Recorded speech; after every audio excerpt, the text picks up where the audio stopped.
This is the best of the week on Relevant Radio. You know that there's actually 4 different kinds of love, and you need all 4 if you're going to have a solid marriage. All right? So C.S. Lewis wrote a book called The Four Loves and based his work on the Greek philosophers. So this idea goes back to Greek antiquity that there are 4 different kinds of love. Listen, love is a gift. It's not a reward. So you want to be able to find someone whose love for you is a gift, and it's not contingent on rewarding you for your good behavior, right? So the 4 loves: Philia, Storge, Eros, and Agape. So Philia is the love of friendship. It's based on 2 things, I think, in marriage: common interests and emotional safety, right? So you need to have things you enjoy doing together, like enjoy reading books or going for walks or bike riding. We enjoy the same kinds of things to talk about or the same books we like to read. We have interesting conversations. Now, you're not going to have everything in common, and that's good. I mean, the one thing we learned coming out of COVID was that even the best marriage, you need time apart. If you're together too much, that's not good for anybody. And so you need your own interests as well. But the more you have in common, the better that is. And then number 2 is emotional safety, that my heart is safe when I am with you. And the idea is if I asked you who your best friend is, you would come up with, you give me a name, and I'd say, why is that person your best friend? You say, well, because I could tell that person anything. I can share with them my deepest, darkest secrets. I go to them when I'm sad and they pick me up, or I go to them when I'm happy and they share in my joy. My heart is safe with them. And that's the love of friendship, the love of heart safety. That's so important in marriage. Number 2 is Storge, and I think of Storge in terms of gentle, caring, affection, right? Gentle affection. This is kindness. It's, common courtesies like please and thank you.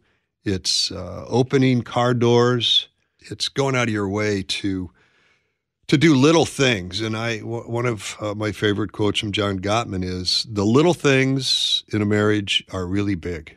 Okay? So it's not a matter of doing really big things like fancy vacations or fancy nights out. It's little things like, well, I noticed that the dryer turned off, so I folded the laundry, or the carpet was dirty, so I took out the vacuum and I vacuumed the carpet, right? It's these little things that are so important, little acts of kindness.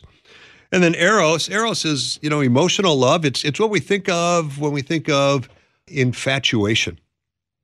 It's that idea that, when I look at you, my heart skips a beat.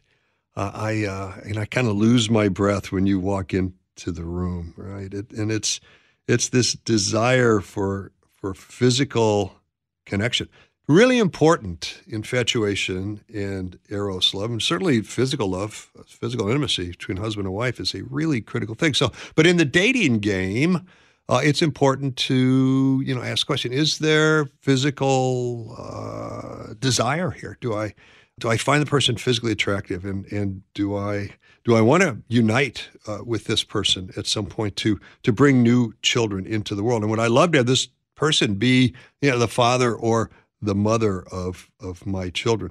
So this idea of infatuation is really important, but I call it, necessary but not sufficient.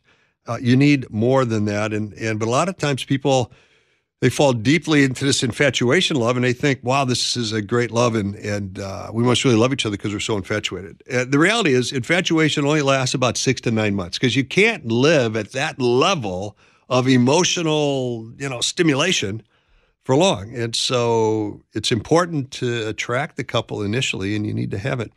But you got to move beyond that, because it's just not going to last.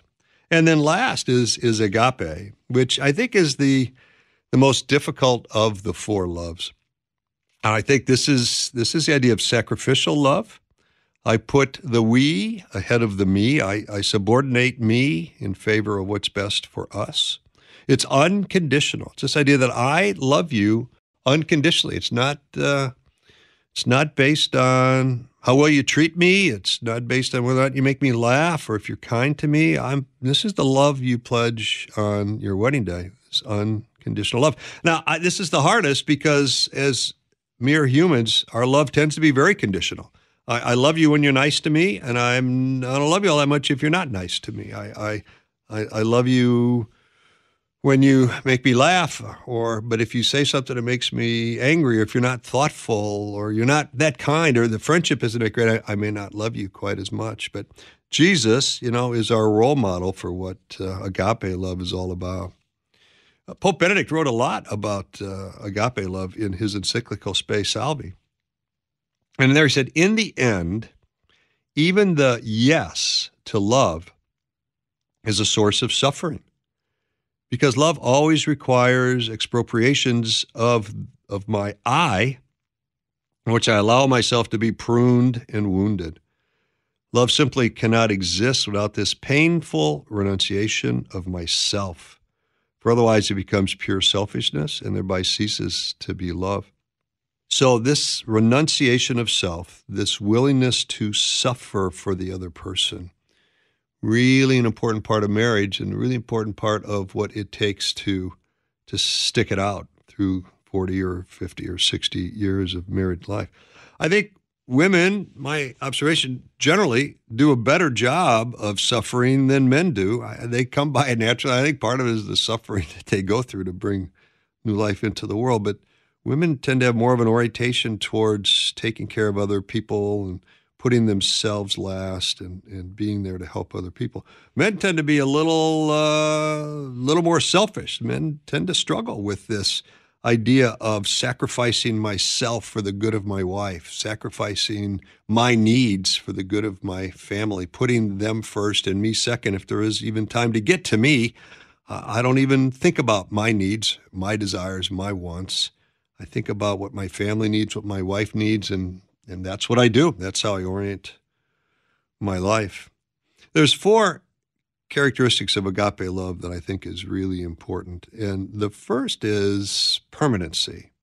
It's really important to understand that when I pledge this love, it's permanent. I'm not going away. I'm not backing down, and I'm here. One of the things that I encourage engaged couples to have a conversation about is divorce. They say, whoa, that doesn't make a lot of sense. Why have I talk about getting married? So we talk about getting divorced. But I think it's a valid question to ask. Under what condition would you leave me? Is there any reason at all, anything that could happen in our life together, where you think that would give you an out to this vow of permanency that you're taking on our wedding day?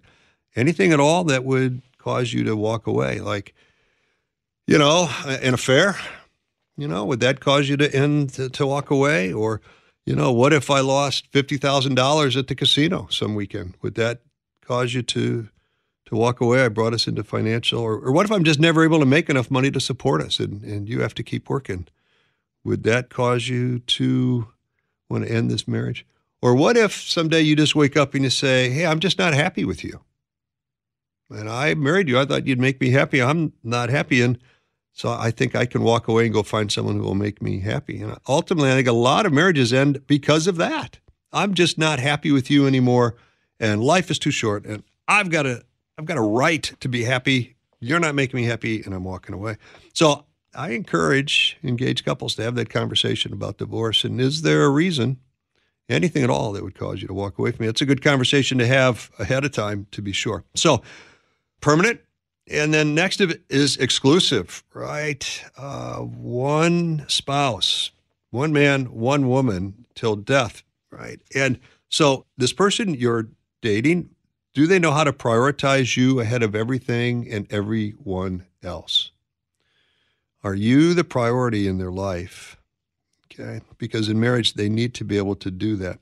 And, there's this thing called, an emotional affair, where one person in the marriage will develop kind of emotional attachments to someone outside the marriage. And maybe it goes over the ledge to become a physical affair, but very often it does not. And it's just an emotional thing. But it's a violation of the 9th commandment. Marriage There's 2 commandments that protect it, 6 and 9. And this exclusive thing, you got to follow the 9th commandment too, right? Don't even look, don't even talk to anybody else. Keep them at arm's length. And I encourage people, when you do that, when you keep a member of the opposite sex at arm's length, you do it with your left hand, because that's the one where the ring is, and that's how they know. So, all right, so it's agape love is permanent, it's exclusive. It's also public, right? We declare it in public in front of other people. And then 4th is it's fruitful. The first commandment given to mankind by God in the book of Genesis, 1st chapter, 28th verse says, be fruitful and multiply. All right. And so if you're not, and here's the deal. I mean, bringing children into the world is sacrificial, tremendously sacrificial. And you learn that right after that child is born, and all of a sudden you're not sleeping a lot, and the baby's up during the night, and the baby can be fussy, etc. And a lot of sacrifice, financial sacrifice, etc. when babies show up. Okay. So those are your 4 loves, all right? So the love of friendship, a deep friendship. Storge, the love of affection, right? A deep amount of kindness and kind words and kind actions, little acts of kindness throughout the day. Eros, this physical attraction, this desire to be united physically. And then agape, this commitment that says, I will sacrifice anything for your happiness. I now put your happiness ahead of mine. I was reading a story, an article written by a guy who said he spent the first 10 years of his marriage focused on his happiness, and he was miserable.